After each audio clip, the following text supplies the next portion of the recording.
the CEO of America's biggest bank, Jamie Dimon.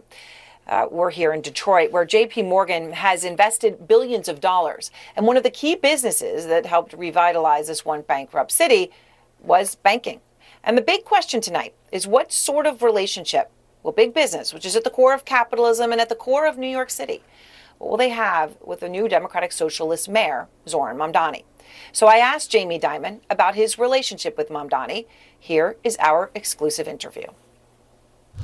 So, Jamie, we're sitting here in a partially finished new office space in Detroit that you're building. Happens to be the day after a Democratic Socialist just won the mayoral office in the city of New York, which is home for you. Are you going to increase investment outside New York? We're not going to make quick decisions about New York, not New York right now. New York has some great things going for it, as you know, like the human capital, the brain power, the financial industry. So it's a center for us. But my question, what really saying is, New York has to compete. No city has divine right to success. There are great cities everywhere. We now have more people in Texas than we have in New York. That didn't have to be that way. And so, if I was any mayor of any city, I'd be thinking about, what do I need to do to build a great city to help all of my citizens?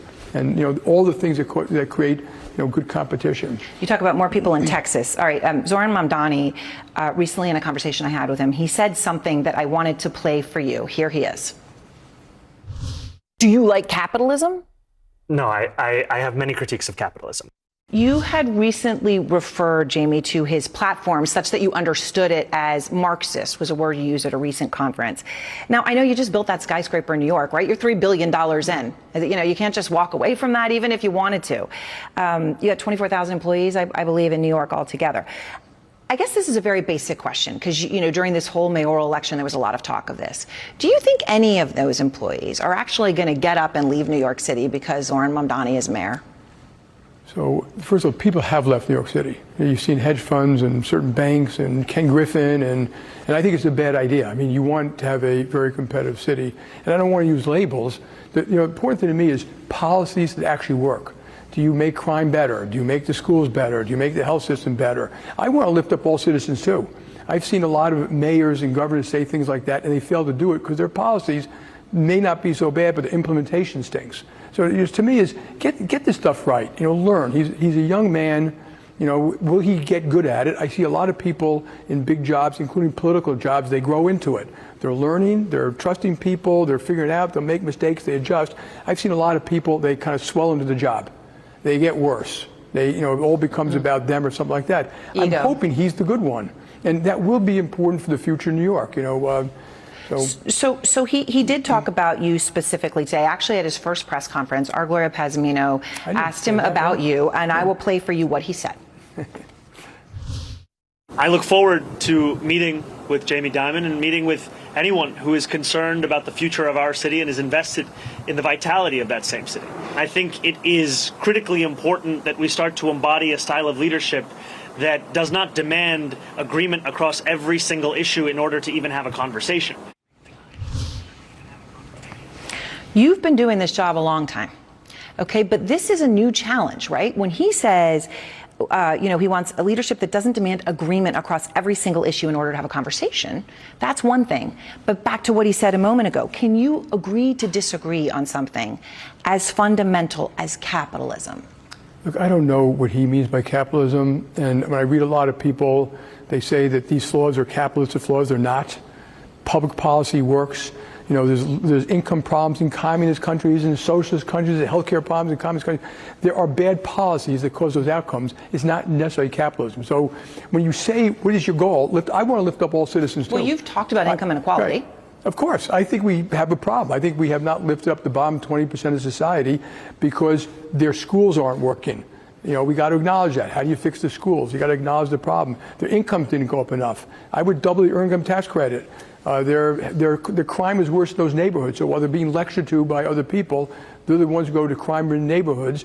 Their schools don't teach them job skills. So yeah, we need to fix those things. Those things, in my opinion, are not Democrat. They're not Republican. They're not flaws of capitalism. They're not flaws of socialism. They are bad policy, badly executed. And so anyone who wants to fix those things, I'm all in. This mayor here, that was all he cared about. I want to fix the potholes. I want to reduce crime. I want the schools to work. I want to bring jobs.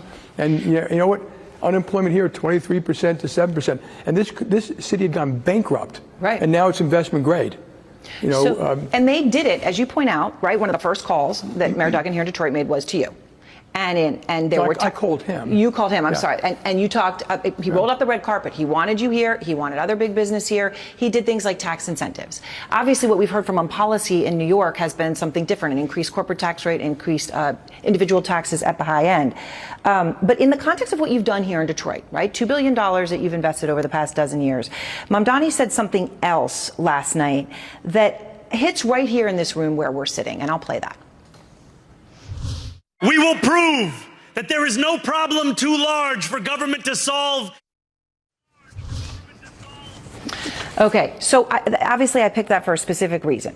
Detroit came back from bankruptcy and has passed, what, 11 consecutive balanced budgets under Mayor Duggan here. The population here is growing for the first time in nearly 60 years.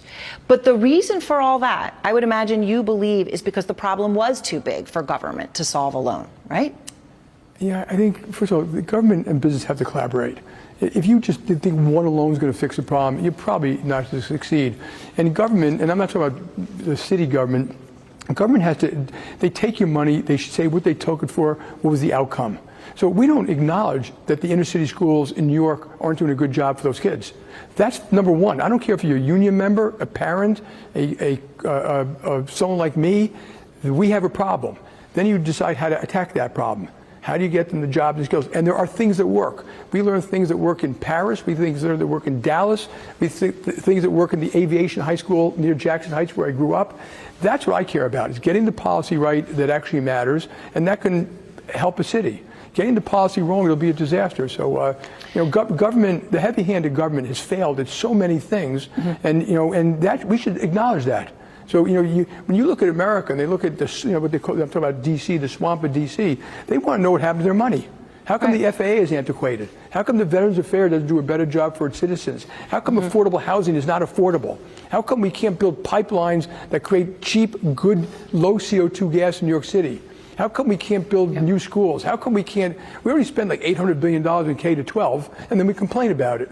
And I can go on and on and on, where, other than maybe the military, the government's got a lot of speaking up about what they're doing with your money. Is it efficient? Is it effective?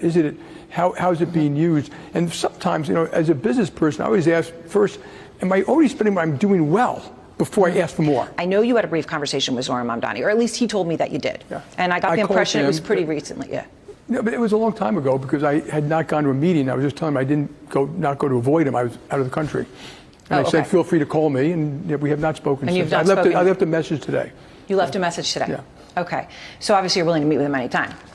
If I will, and if I find it productive, I'll continue to do it.